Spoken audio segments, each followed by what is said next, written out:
கொஸ்துங்க சட்டியில் செய்ய போகிறேங்க.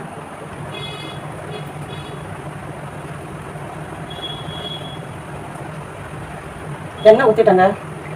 கொஸ்துக்கு தேவையான அளவுக்கு எண்ணெய் ஊற்றியாச்சு. வெங்காயத்தை போட்டு வதக்கிட வேண்டியதான்.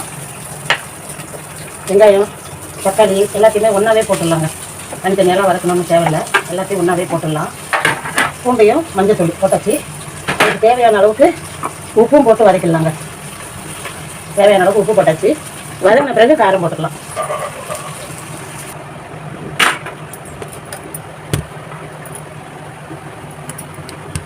வெங்காயம் தக்காளி வதங்குதுங்க. ஒரு காரம் அதிகமாக வேணும்னா 1.5 டீஸ்பூன் போட்டுக்கலாம், இல்லைன்னா 1 டீஸ்பூன் போதும். நான் 1.5 டீஸ்பூன் போட்டுக்கிறேங்க. அப்போ தான் காரம் நல்லாயிருக்கும். சைரம் சூப்பராக இருக்கும். மழை நாளில் இதுமாதிரி செஞ்சால் இட்லிக்கும் போட்டுக்கலாம், தோசைக்கும் போட்டுக்கலாங்க. சூப்பராக இருக்குங்க. செஞ்சு முடித்த பிறகு பார்க்கலாங்க. கடைசியாக தாளி போட்டுக்கலாம். நல்லா வெங்காயம் தக்காளி நல்லா சுண்டி வெந்துருச்சுங்க. இப்போ ஒரு அரை டம்ளர் தண்ணி போட்டால் போதும். சாதத்தில் போட்டு பசஞ்சு சாப்பிடலாம், இட்லிக்கு தொட்டுக்கலாம், எது வேணாலும் செய்யலாங்க. உடம்புக்கு அவ்வளோ ஹெல்த்தாக. சட்டியில் சமைக்கிறதால உடம்புக்கே நல்லதுங்க. பாத்திரத்தில் சமைக்கிறத விட. முடிச்சுட்டு பார்க்கலாங்க. தக்காளி பெரிய வெங்காயம் கொஸ்து ரெடி ஆகிடுச்சுங்க. நிறுத்திட வேண்டியதான். மல்லித்தழையை நல்லா போட்டுட வேண்டியதாங்க. நிறுத்திட பாருங்கள்.